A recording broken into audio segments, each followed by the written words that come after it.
Hello, and thank you for joining me. I'm Jennifer Smith, your favorite neighborhood naturopath. I am not your doctor, and I'm also not a medical doctor. And this information has not been evaluated by the FDA, so it is not intended to cure, treat, prevent, or diagnose any disease. This is for general information only, general educational purposes only. So please speak with your healthcare practitioner for advice specific to your unique condition. So tonight's topic is sleep, and this is a topic near and dear to my heart, especially lately because I love to sleep, and I've been a little sleep deprived because my children were in the eye of that ice storm that hit. So it's been kind of crazy, but anyway, as usual, we have 30 minutes of content followed by 9 minutes of Q&A that you can type into the chat.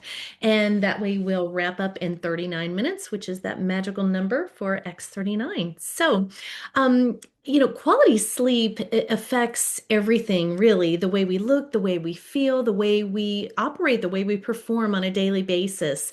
It has a profound effect on our physical, mental, and emotional health. And then conversely, poor sleep has been linked to a host of health conditions, particularly like cognitive decline, conditions like that. But that's due to the buildup of toxins and poor drainage of our brain's lymphatic system, and which is another reason I chose this topic for tonight. I'm not sure if it was last week or the week before, but someone had typed a question in the chat, and that led me down to the lane of explaining what the lymphatic system was. So I thought I would just build upon that. But much like your computer or even your cell phone needs to be turned off and rebooted every now and then to run effectively, so does your body and brain. And so that's where sleep comes in. That is accomplished through sleep. And when you're during the time when your body undergoes a pretty remarkable, intense healing, cleansing, detoxification process, and it's when toxins are released, it's when hormones are rebalanced, cells are restored, even bones and tissues are rebuilt during this time. So, and as a matter of fact, there are many cultures that regard sleep as sacred, a sacred state, deeply intertwined with like healing and personal transformation. And I tend to agree. So, it's not really so much like that in America. We don't really, I don't know, we don't value sleep the way we should, I don't think. And as a matter of fact, I pulled up some statistics, and it said that approximately 12% of Americans suffer from chronic insomnia, and that's 3 nights a week or more is what was defined as chronic. And then 50 to 70 million Americans have some form of sleep disorder. So that's pretty bad. So anyway, what happens when we don't sleep? What happens then? Well, adults, and when I say adults, that's really the age range of like 18 to 64 is kind of what this refers to. But adults require 7 to 9 hours of sleep, and consistently, not just a couple nights of good sleep and then the rest, whatever.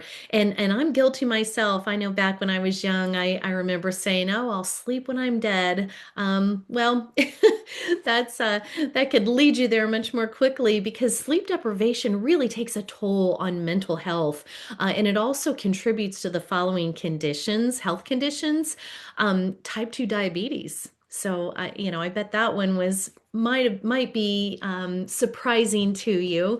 Let me let someone else in here real quick. Okay. Type 2 diabetes, insulin resistance is becoming a bigger and bigger problem, or metabolic syndrome, let's call it in America. So, lack of sleep definitely, can lead to that. Impaired memory, no doubt about that. Premature aging, cancer, fibromyalgia, Parkinson's disease, dementia, and Alzheimer's disease, I'm not sure if I already mentioned cardiovascular disease, impaired immune function, that's a big one associated with lack of sleep, slowed reaction time, reduced ability to learn. And you may have noticed that at times when you haven't gotten enough sleep, you may be trying to read something and you're not absorbing it. So anxiety and depression, of course. And then another one that you may find surprising might be osteoporosis. And if you recall, just a moment ago, I mentioned that when you sleep, when your body's cleansing and healing and everything's resetting, well, that also affects your bones and tissues. So if you're not sleeping, that can lead to osteoporosis. So I mentioned the glymphatic system. Someone else in. What is the glymphatic system? Well, so the brain has its own lymphatic system. So you're familiar with that. And they called it the glymphatic system, G for glial cells. Those are the brain cells that manage the system. But yeah, I talk about that a lot, the lymphatic system. But by pumping cerebral spinal fluid through the brain's tissues, the glymphatic system flushes waste from your brain, and it goes back into the circulatory system where the liver then eliminates it, or should, if you have a well-functioning liver, and then it's eliminated. So during sleep, your glymphatic system becomes 10 times more active than during waking hours. And simultaneously, your brain cells are actually, they shrink. They're reduced in size by about 60% in order to make space between the cells so that cerebral spinal fluid can flush out debris.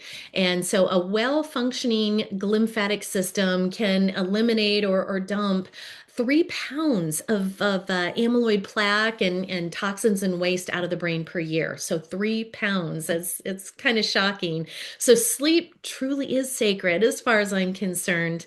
And, just like a lot of things, the reasons why a lot of people can't sleep is it can vary certainly from person to person. So there's rarely ever one reason, one thing that causes a health condition, and there's also rarely one thing that resolves a health condition. So I jotted down a few tips and pointers to help improve your sleep, and you may already be doing some of these. These are some things that I've done for years, and therefore I do have good sleep. But boy, when I don't, it really affects pretty much everything I do. So sleeping in complete darkness and silence is key, and that may seem like a no-brainer, but I know that I've stayed over at friends' homes before, or even hotels when light was coming in, and it definitely impaired my ability to sleep, light or sound.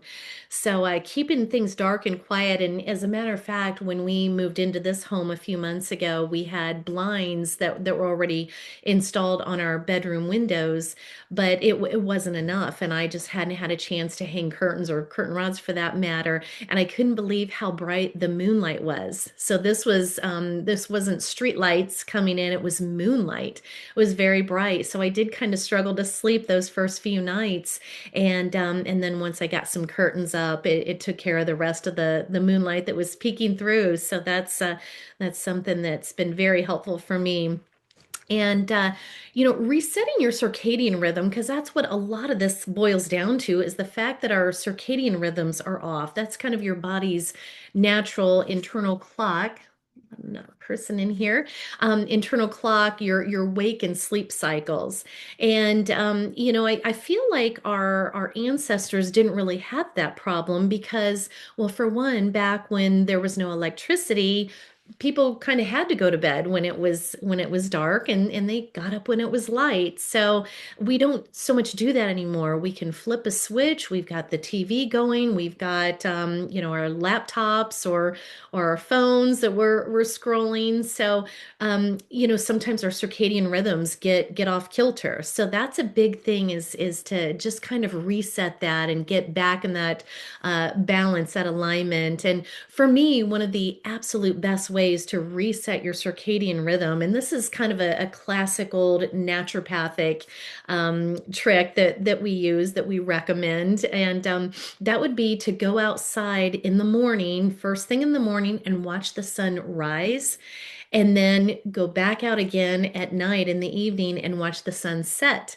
And so do that for, at least 5 days or however long it takes to reset your internal clock, your circadian rhythm, and it works. It works. So watch the sunrise, watch the sunset, and getting morning sun. By the way, morning sun meaning prior to 10 a.m. because there's so much that happens when you see that sunlight, and I know it's kind of difficult right now because most of us are in cold weather, and even if you can get that coming through a window is still better than nothing. But obviously, you don't want to be wearing sunglasses, and you want to allow that natural sunlight to enter your eyes through the retina. And there's so much that does. It signals different hormones and things in our bodies, so that signals to us that it's time to be awake, alert, and active. And then conversely, when we don't have that light, then our body knows, hey, it's time to wind down. It's time for the pineal gland to start producing melatonin, the sleep hormone. So that's what that can do for you, is just getting that morning sunlight. And for men, it's even better because if you're out without a shirt on, we have androgen receptors on our shoulders, and so that sunlight stimulates the androgen receptors on our shoulders, and helps us to produce higher levels of testosterone. So lots of benefits there to getting sunlight. It's kind of funny how the sun has been demonized, but it's really so healthy for us. And I'm a fan of adaptogenic herbs. And again, it kind of depends on, what's causing your inability to sleep well. But a lot of people have trouble sleeping because they're stressed. And so that's where adaptogenic herbs might come in for you. And adaptogenic herbs are in their own category.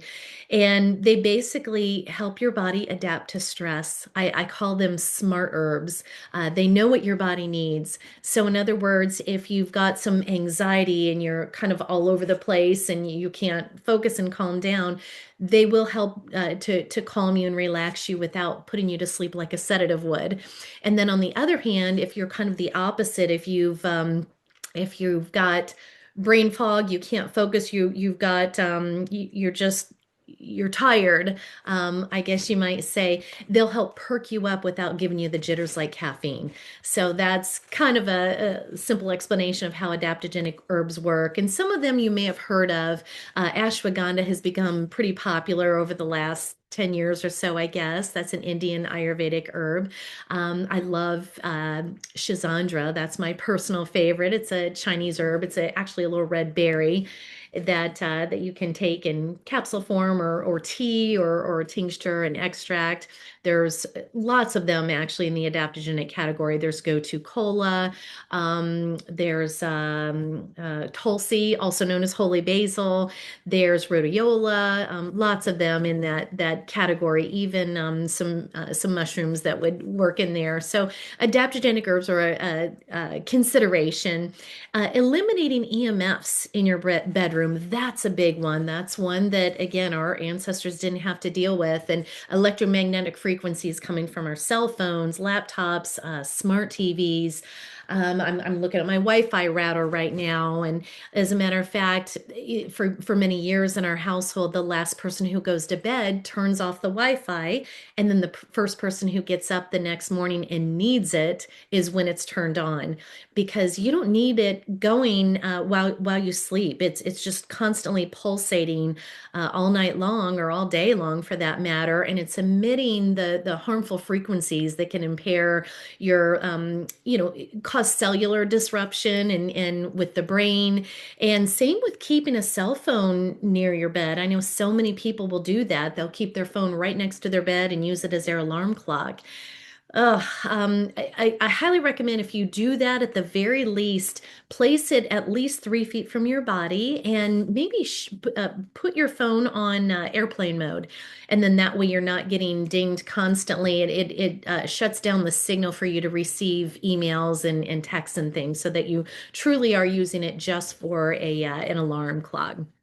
So, keeping EMFs out of the bedroom, turning off the Wi-Fi router, that can definitely help. Maintaining a consistent bedtime, including weekends, that can be helpful as well. So, it's great if you're in bed by let's say 10 on weekdays, but if you don't go to bed till midnight or 1 or 2 a.m. on weekends, that can throw your circadian rhythm off. So just keeping a fairly consistent schedule, that can be very helpful.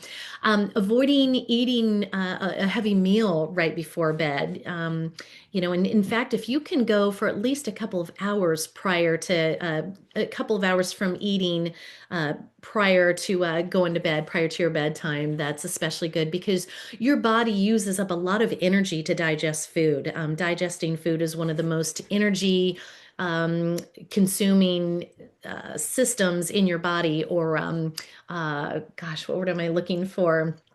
Anyway, your body uses a lot of energy to digest food. So if you can avoid eating at least a couple of hours prior to bedtime, that's good.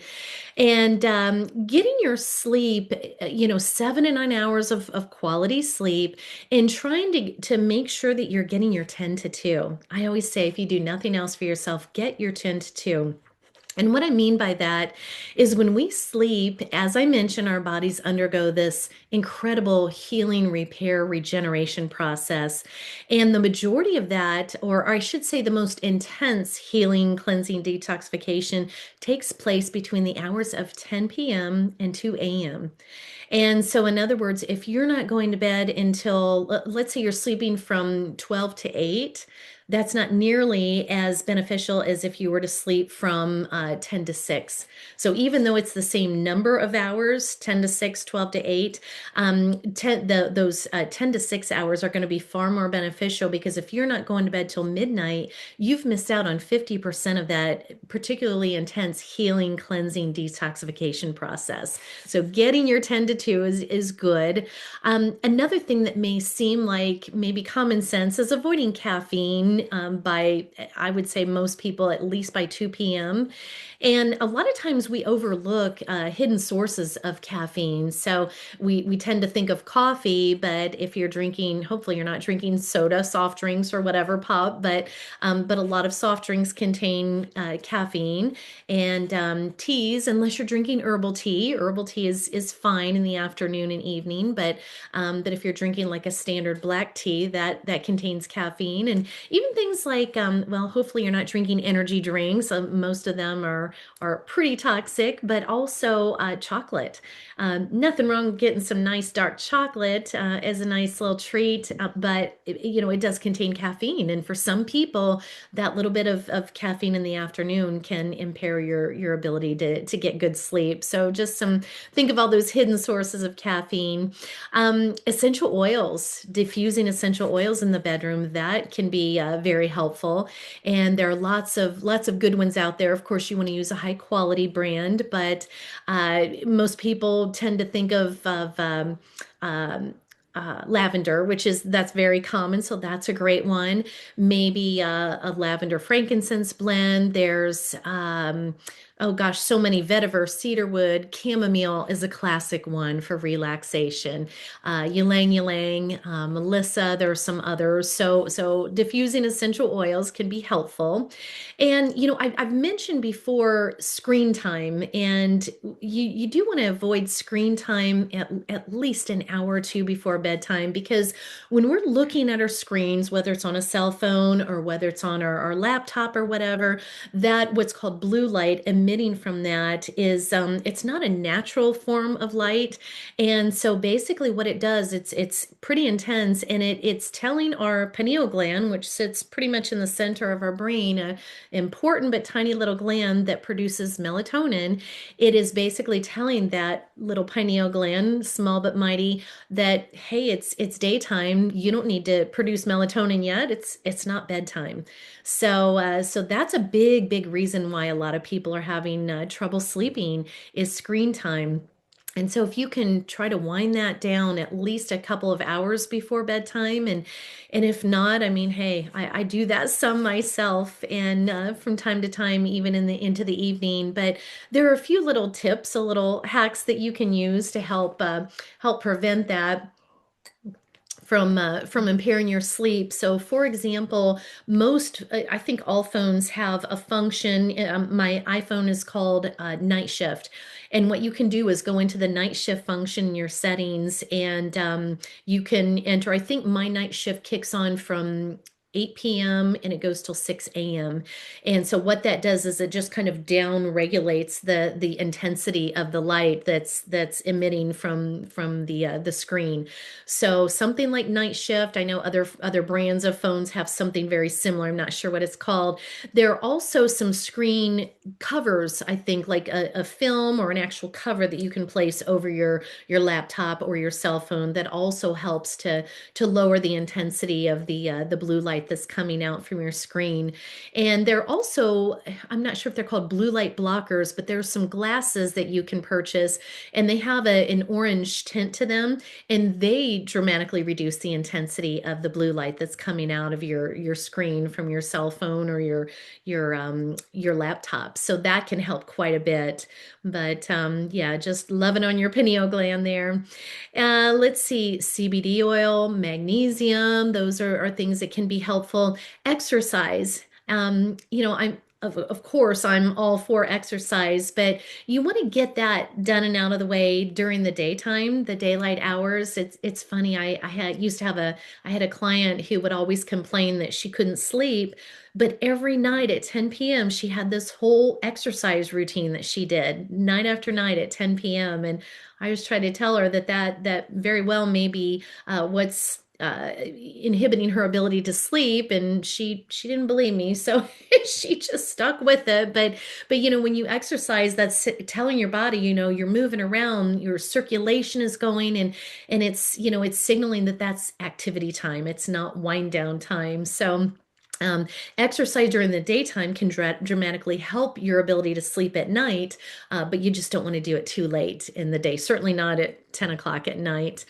Let's see, alcohol consumption. That's another one. No judgment here at all, but most of us tend to think that alcohol relaxes us, which it can, but it can impair your ability to sleep. So it can cut into that deep REM sleep.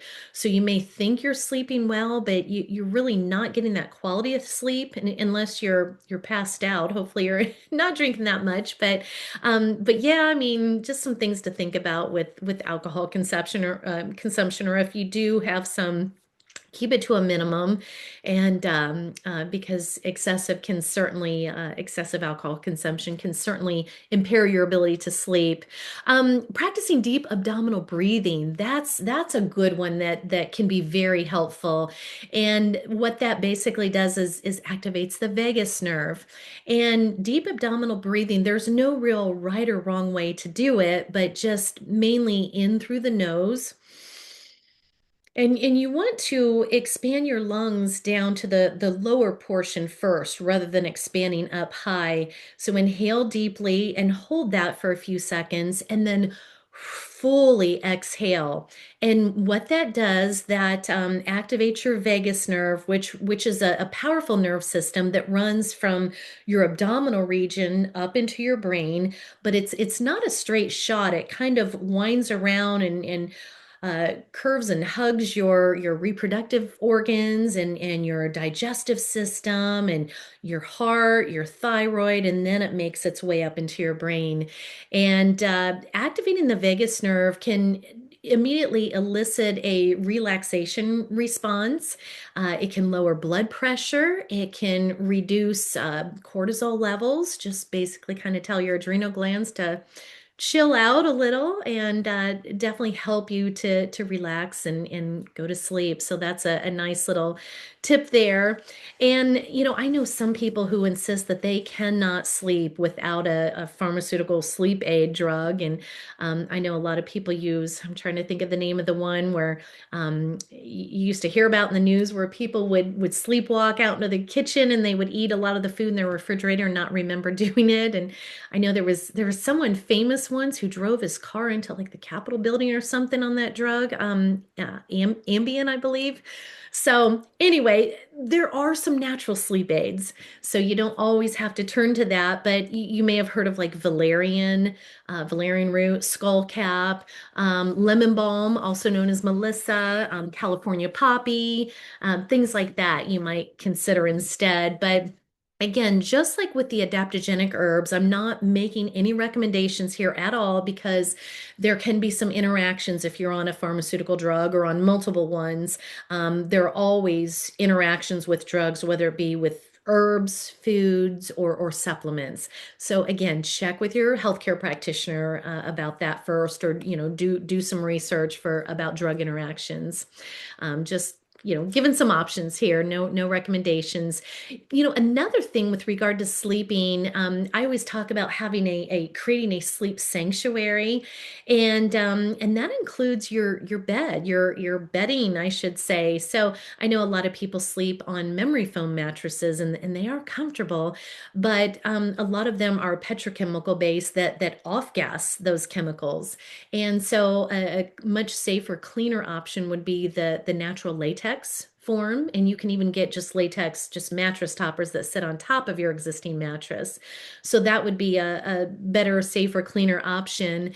And then also there's you might consider the sheets that you're sleeping in. The ones that are like wrinkle-free, permanent press, whatever, or polyester. I mean, some of them they're basically plastic. So look for things like organic, 100% organic cotton sheets, or even bamboo sheets would be a cleaner option, or oh gosh, what is it? Made of flax, linen. Linen sheets are fantastic. They kind of jive with our body's our frequency. So they're a nice high frequency sheet. In fact, sheets used to be made of linen back in the day. They were all made of linen. And now you can find some nice linen sheets that are soft. They're not so crispy like they used to be. So you can get soft linen sheets, but just something to consider there. And also your laundry detergent, because our skin is our largest organ. And so if you're washing your clothing, sheets, and other bedding, and then if you think about it, you get into those sheets and you're in there for 8 hours, you're breathing in those chemicals. A lot of laundry detergents are terrible. They're toxic. So basically anything that has a TV commercial, Tide, Sheer, those sort of things, Gain, they're petrochemical based themselves, the actual detergent, and then the scents, they're all loaded with synthetic scents that actually burn my nostrils, but they're all petrochemical based as well. And so that can cause problems with the lungs, hormonal disruption, and interfere with your ability to sleep. So just some things to think about there. And I'm not sure if I mentioned, I think I mentioned CBD oil possibly can be helpful for some people, magnesium, a magnesium supplement. So just some things to think about there. Prayer, obviously, meditation, journaling, reading a book, whatever works for you. And if you're reading on a tablet, again, make sure that you've got maybe some of those blue light reducing glasses or that you're wearing, or this a screen cover for your device that you're reading off of, or at the very least, you've activated that night shift function on your device that you're reading from. So anyway, okay, let's talk patching. So LifeWave does make a few patches that it can definitely help improve your ability to sleep. But before I get to those, for those of you who are new to this call, I should first say that these patches are a patented form of wearable phototherapy. So let's see, I had one on here earlier, but they're this big. They're about the size of a quarter, and they're all non-transdermal. So unlike a transdermal patch that you've probably heard of before, like the nicotine patch or the birth control patch, those are examples of transdermal patches that are transferring drugs, chemicals, hormones, or other substances into the skin, again, our largest organ, which then goes into the bloodstream. What LifeWave's patches are is they're non-transdermal. They're chiral, meaning reflective. And so they're a wearable form of phototherapy or light therapy. And because we are light beings, in fact, from the moment of conception, when an egg and a sperm meet, a flash of light occurs, which I love that. So we are light beings. In fact, we emit light from our cells, from our DNA, for the rest of our lives after that. And so that's exactly why the military uses night vision goggles, because the light that we're emitting is considered infrared light, so not really seen by the naked eye. So hence the need for night vision goggles. But anyway, these patches are so simple to use. You simply wear them for 12 hours a day while you're fully hydrated. And for example, your 12-hour window might be 7 to 7, or it could be 8 to 8, 10 to 10, whatever works with your schedule. And some of LifeWave's patches can be worn during the daytime.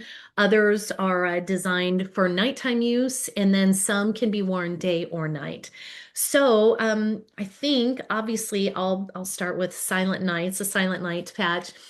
I will say this is one patch that is pretty unique with LifeWave because, for one, it doesn't elevate peptides like most of LifeWave's other patches do. It works with your biofield. It works with the serotonin and melatonin pathway.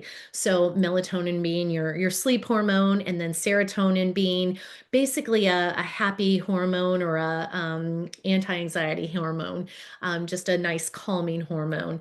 And so, again, the reasons why people have trouble sleeping can vary, but that is a common one is, serotonin problems, serotonin and melatonin. So this works on that pathway. And another thing that makes the Silent Nights patch unique is the placement recommendation. And in fact, I should have grabbed the instruction booklet that comes with these patches, but I don't have it handy. But full disclosure, I've only used the Nights patch a few times myself, maybe 3 or 4 times, because I don't have trouble sleeping typically. But it is a unique patch because of the placement. So I have had some people wear Silent Nights before one patch and they're like, oh my gosh, I haven't slept in 10 years and I finally slept through the night all night. And then I've had other people that have said, well, gosh, I've been wearing Silent Nights for 5 nights now and I'm still not there yet. And so a lot of that can be because of the placement. It's kind of a finicky patch. And so David Schmidt, the inventor, does recommend that you move your Silent Nights patch around at first until you find that sweet spot, and then you may want to stick with that, or some people keep moving. But some of the placement recommendations can be on the right temple, or maybe here over the pineal gland. A spot that a lot of people tend to love is on the top of the right foot, kind of between the big toe and the toe next to it. So that's a popular placement spot, but there are a handful of others that you might try. So that is Silent Nights. And again, this is non-transdermal. This is not a drug. This is not it's a natural sleep aid that actually works with your body's ability to correct itself so that you can sleep on your own. Let's see the next one. How about Eon? Eon is a patch that can be worn day or night, either or. And when I first started patching, I wore my Eon patch during the daytime because it pairs so well with X39. We call these the dynamic duo because one of the many benefits, one of the main benefits of Eon is that it helps to, first of all, balance the autonomic nervous system, that fight, flight, or freeze, sympathetic versus parasympathetic, rest, digest, repair. But it also helps to lower inflammation. And so when you're elevating stem cells with X39, you want to reduce inflammation so that it doesn't impair or conflict with elevating your stem cells. You want to get the full benefit out of this. But then after a while, I switched it to nighttime use, my Eon patch. And I mainly did it for pain reasons because of a back condition. But a lot of people will wear the Eon patch at night because, as I mentioned, it helps to balance the autonomic nervous system, the sympathetic versus parasympathetic. So we're not stuck in that fight or flight mode. And so that can directly contribute to a good night's sleep. Let's see another one here. Alavita. I love this patch. I will wear this patch for the rest of my life. Alavita is really known as the skin patch to repair and regenerate your skin from the inside out. But the side benefits are pretty remarkable, such as telomere lengthening. It also helps to nourish the organs. Gosh, it's a nice antioxidant. It elevates the epithalamin peptide in the pineal gland, and in doing so, it also helps to upregulate your melatonin production a little bit. Not a whole lot, but just a little. So for that reason, the Alavita patch is recommended for nighttime use. It's a nice calming, healing patch, and I love this patch. So a lot of people report better sleep from wearing the Alavita patch. Plus, they're getting all those other benefits.